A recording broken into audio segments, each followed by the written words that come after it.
les jeunes cardiologues, aux anciens aussi et à tous les participants à ce congrès. Je suis le docteur Mbokrans, cardiologue au CHR de Ngaoundéré. Je m'excuse déjà de ne pas pouvoir faire cette présentation en direct ou néanmoins, si vous me le permettez, nous allons, dans les minutes qui suivent, discuter de quelques urgences à ne pas manquer en échographie transthoracique. Nous parlerons essentiellement de l'embolie de la dissection aortique. Nous dirons un mot sur quelques urgences valvulaires avant de terminer sur les complications de l'infarctus du myocarde. Alors, on sait que l'échocardiographie est un outil incontournable dans la pratique du cardiologue. Cependant, cette technique n'est pas la chasse gardée de notre spécialité, car des médecins réanimateurs, urgentistes et même internistes peuvent y avoir recours durant leur pratique. L'intérêt de cet examen, c'est qu'il se retrouve au centre des orientations diagnostiques en contexte d'urgence, notamment au cours des instabilités hémodynamiques. Les implications de nos comptes rendus sur le plan thérapeutique et pronostic sont donc conséquentes. Donc, sans plus tarder, on débute notre présentation avec l'embolie pulmonaire. Donc, on le sait bien, l'embolie pulmonaire va, dans la plupart des cas, naître dans les membres inférieurs pour se terminer dans la circulation pulmonaire et le cœur donne donc passage, les cavités droites donnent passage au matériel embolique et peuvent également connaître des altérations structurelles ou fonctionnelles en rapport avec l'hypertension pulmonaire induite par l'embolie. C'est bien qu'on se le dise parce que on s'imagine que notre petite interne des urgences nous appelle pour Madame K, 55 ans, une commerçante bien connue de la région. Elle a une obésité sévère. On l'admet pour une dyspnée aiguë, une syncope d'effort de retour d'un voyage. Il nous rapporte qu'elle a une hypotension, une désaturation en oxygène, des poumons curieusement clairs pour lui et une tachycardie sinusale à l'électrocardiogramme. Donc, fort heureusement, nous savons quoi faire et on débute d'emblée notre examen par une coupe d'échocardiographie transthoracique en 4 cavités qui nous permet d'apprécier ici une dilatation nette des cavités droites. On note également une hyperkinésie de l'apex qui contraste avec un anneau tricuspide qui se mobilise peu. Donc, devant ces arguments, on retient fortement l'hypothèse d'une embolie pulmonaire. Ceci est renforcé par l'évaluation des pressions pulmonaires ici, inférieures à 60 mm de mercure. On voit qu'on a un gradient à 42 mm de mercure.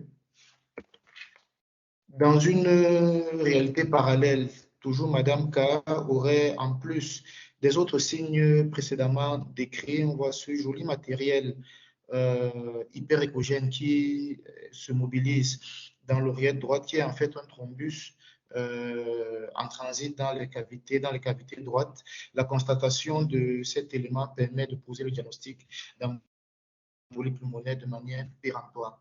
Alors, donc, on a vu pour l'embolie pulmonaire, on va dire quoi, la coupe phare qui nous permet d'évoquer ce diagnostic, mais si on faisait un peu les choses dans l'ordre, on verrait chez la plupart des patients suspects déjà une dilatation du ventricule droit objectivé en parasternal grand axe. En petit axe, on pourrait apprécier le raccourcissement du temps d'accélération pulmonaire, ici mesuré à 59 millisecondes, ainsi que l'encoche mésosystolique du flux d'éjection pulmonaire. Un petit axe en transvalvulaire, cette fois-ci, on peut apprécier l'aplatissement de la courbure septale qui modifie la géométrie de notre ventricule gauche qui apparaît, qui prend une forme de D. Enfin, l'évaluation d'une embolie pulmonaire ne saurait se terminer sans l'appréciation de la veine cave inférieure qui est dilatée et peu compressible, comme illustré sur cette diapositive. Alors, cette figure illustre bien les différents éléments en faveur d'un cœur pulmonaire aigu qu'on peut retrouver en cas d'embolie pulmonaire. Donc, on a déjà décrit la dilatation du ventricule droit, l'aplatissement de la courbure septale, le thrombus en transit ici, et la dysfonction longitudinale du ventricule droit évaluée à plaie tissulaire. On prend une petite respiration avant de continuer avec la tamponnade péricardique. Alors, il s'agit d'un épanchement péricardique, soit de constitution rapide, soit de volume trop abondant, qui soit responsable d'une compression diastolique des cavités droites. Celle-ci va entraîner un retentissement hémodynamique qui peut également être apprécié à l'échographie Doppler avec le constat d'une variation exagérée des flux valvulaires, notamment une augmentation du flux tricuspide à l'inspiration avec une baisse concomitante des flux mitral et aortique. Noter aussi la dilatation et l'absence de collapsus inspiratoire de la veine cave inférieure, de même que le caractéristique aspect de swinging heart qui est témoin d'un épanchement de grande abondance. Notre petite interne ne nous lâche pas à cette garde. Cette fois-ci, il nous appelle pour le jeune Ali, 22 ans, connu pour une tuberculose pulmonaire et malheureusement perdu de vue, qui admis pour dyspnée, hypotension, signe droit, assourdissement des bruits du cœur. On pense d'emblée à une tamponnade péricardique et on débute notre examen en coupe sous-costale qui nous permet d'avoir les éléments caractéristiques de la dite tamponnade, notamment l'épanchement de grande abondance, l'aspect de swinging heart, la compression proto-diastolique du ventricule droit bien vu ici, l'indentation marquée de l'oreillette droite. Ici, on voulait juste illustrer ce qu'on peut avoir lorsqu'on essaie d'apprécier la variation du flux transmitral. On note qu'il y a une diminution significative de E mitral en inspiration et celle-ci est supérieure à 25%. Il est important pour nous d'évoquer quelques sources d'erreurs potentielles chez les patients suspects de tamponnade. On peut avoir une tamponnade hémodynamiquement significative, mais sans collapsus diastolique des cavités droites. Ceci peut survenir en cas d'hypertension artérielle pulmonaire sévère préexistante. A contrario, on peut observer chez certains patients un collapsus des cavités droites, mais sans tamponnade. C'est généralement les cas d'hypovolémie sévère ou encore en cas d'épanchement pleural important.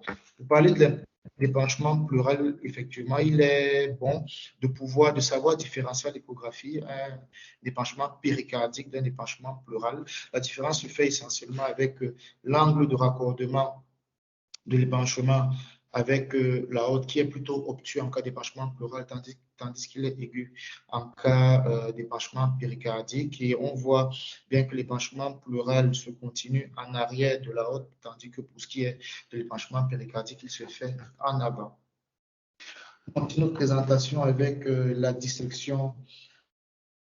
Il s'agit d'une tube partielle de la paroi aortique à partir d'une brèche intimale, ce qui va entraîner la formation d'un vrai et d'un faux chenal séparés par un flap intimal. On rappelle que la dissection est classée selon Stanford en type A et B, selon l'atteinte ou non de la haute ascendante. Alors, en échographie cardiaque, que ce soit transthoracique ou transoesophagienne, ce qu'on recherche, c'est d'abord le flap intimal avec les lésions associées ensuite.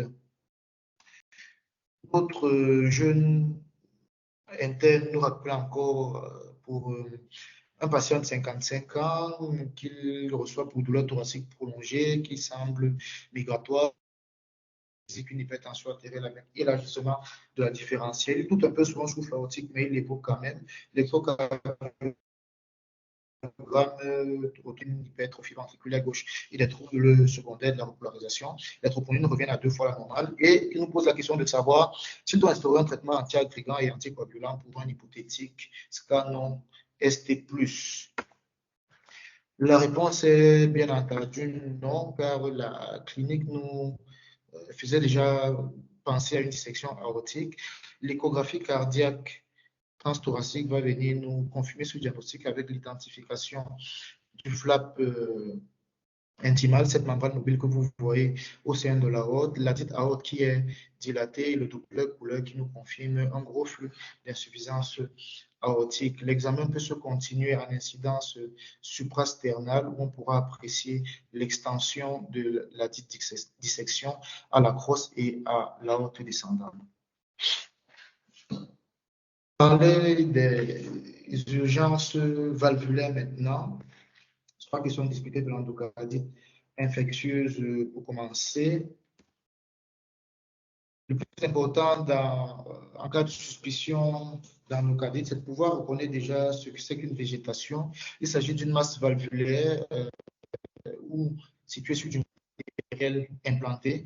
Elle va se localiser classiquement sur le valve auriculo-ventriculaire et sur le versant ventriculaire de la valve aortique. La lésion peut être mobile ou non. Il serait également question de pouvoir reconnaître les lésions infectieuses secondaires, notamment un abcès, une fissure ou un pseudo-anévrisme. Voici comme illustration sur cette coupe parasternale, on peut voir une grosse végétation de la valve aortique et une plus petite de la valve mitrale. Le cœur droit n'est pas en reste en ce qui concerne l'endocardite infectieuse. On peut apprécier ici de volumineuses végétations de la valve tricuspide chez un jeune. Un petit coup d'œil à ce à quoi peut ressembler un abcès de la racine aortique. On peut voir cette lésion paravalvulaire aortique à centre hypodense, beaucoup mieux appréciée en coupe petit axe, où on voit bien cette lésion épaisse qui est dense et hétérogène, caractéristique d'un abcès en contexte d'endocardite de la valve aortique. Nous allons évoquer ensuite rapidement l'insuffisance mitrale aiguë qui peut survenir par rupture de il peut s'agir d'un patient totalement sans histoire qui va se présenter dans un tableau doigté avec un souffle d'insuffisance mitrale important. L'échographie cardiaque va rapidement, dès les premières coupes, nous donner le diagnostic en nous permettant de mettre en évidence ce prolapsus de la grande valve aortique. Le Doppler couleur va confirmer le flux d'insuffisance mitrale. Un petit mot sur les dysfonctions aiguës de prothèse valvulaire. On ne va pas beaucoup s'épandre sur le sujet et juste mettre 2 diapos pour discuter de ce à quoi on doit penser lorsqu'on a un gradient élevé. Alors, on a essentiellement 4 groupes de diagnostics. On a les obstructions organiques avec la grande hantise que sont la thrombose, que ce soit en cas de valve mécanique ou de valve biologique, l'endocardite ou le panus. Nous avons les obstructions fonctionnelles essentiellement représentées par la disproportion patient-prothèse et à côté de les états d'hyperdébit chez les patients qui présentent de la fièvre, une anémie, une tachycardie ou une hyperthyroïdie. Enfin, devant un gradient élevé, il va falloir chercher attentivement une fuite trans ou paraprothétique significative. L'évaluation, comme on l'a dit, on doit s'évertuer à exclure les obstructions organiques, notamment une thrombose de prothèse. Donc, devant un gradient transprothétique élevé, il conviendra d'évaluer la surface valvulaire effective de notre prothèse par l'équation de continuité, que ce soit en position mitrale ou en position aortique. Et si l'on constate que la dite surface est inférieure à la valeur de référence, eh bien, il faudra tout de suite aller aux examens plus approfondis qui nous permettront de préciser le diagnostic, à savoir une TO, un radiocinéma ou encore un scanner cardiaque. Nous abordons le dernier volet de notre présentation avec les complications aiguës de l'infarctus du myocarde. Nous allons débuter avec les ruptures de la paroi cardiaque. On en distingue essentiellement deux selon la localisation. Il peut s'agir d'une rupture septale ou une rupture de la paroi libre. Les deux n'ont pas les mêmes présentations ni le même pronostic.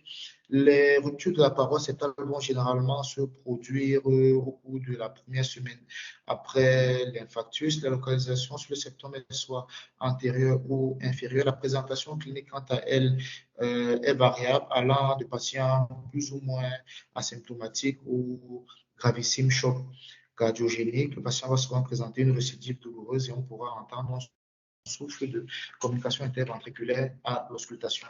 Pour ce qui est de la rupture de la paroi libre, on l'imagine bien, le pronostic est effroyable en quelques minutes. Les patients vont souvent décéder d'un tableau de tamponnade hémorragique précédé d'une dissociation électromécanique qui peut quand même attirer l'attention et induire déjà de faire une échographie pour confirmer le diagnostic et d'initier les thérapeutiques indiquées. La rupture septale, schématiquement, c'est ce que vous voyez à l'écran, c'est soit on peut en avoir une, soit à la jonction antérieure, soit inférieure à l'électrocardiogramme. On aura une solution de continuité du septum interventriculaire et l'appréciation, la confirmation d'un champ gauche-droite lorsqu'on mettra la couleur. Un autre exemple de rupture septale maintenant un peu plus volumineux, c'est ce qu'on peut apprécier ici en coupe sous-costale. On la voit bien ici, avec toujours le champ gauche-droit qu'il est important d'identifier au Doppler couleur. Les ruptures de la paroi libre, on peut également, on peut rarement les objectiver. On peut voir sur cette coupe un volumineux ventricule gauche avec une akinésie de la paroi antérolatérale. On peut voir au Doppler couleur une solution de continuité qui se poursuit par un hémopéricarde. Comme autre complication mécanique de l'infarctus du myocarde, on a la rupture du muscle papillaire. Celle-ci survient généralement en cas d'infarctus inférieur avec atteinte du muscle papillaire postéro-médial. L'échographie cardiaque va permettre d'apprécier un prolapsus du furet valvulaire auquel sera appendu le moignon du muscle papillaire comme illustré sur cette diapositive. Nous allons terminer notre présentation avec quelques illustrations de thrombose intraventriculaire gauche du cœur ischémique. Voici un patient que nous avons reçu, séquelles de nécrose septale profonde. On peut identifier ces formations isoécogènes à l'apex sur un cœur très dilaté avec une fraction d'éjection effondrée. Chez le même patient, les thrombis étaient encore mieux appréciés en parasternal petit axe lorsqu'on décale jusqu'à l'apex, comme illustré ici. Chez un autre patient qui avait une séquelle de nécrose antéro-septo-apicale, on pouvait voir un thrombus d'allure plus ou moins, on dira, semi-ancien au niveau de l'apex.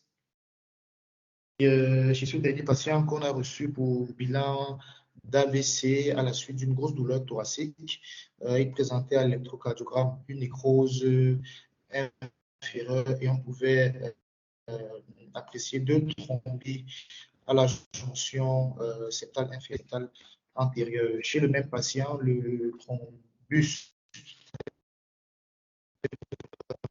volumineux d'allure ancien, on le voit très hyper. Alors, les thrombis intraventriculaires, parfois, on ne les voit pas très bien, peut-être parce que le patient est hypoéchogène ou alors on n'est pas très sûr de ce qu'on voit. Dans ces cas, on va céder de l'échographie, le contraste qui va nous permettre de mieux apprécier les contours de notre paroi ventriculaire gauche et d'identifier ainsi un thrombus à l'apex. Alors, pour terminer notre présentation, on dira tout simplement que l'échocardiographie est un outil performant pour bon nombre d'urgences cardiovasculaires. L'examen de débrouillage est souvent suffisant pour les urgences extrêmes. Il faut savoir s'appuyer sur la clinique, rester méthodique et observateur et surtout entraîner son œil. Je vous remercie de votre attention.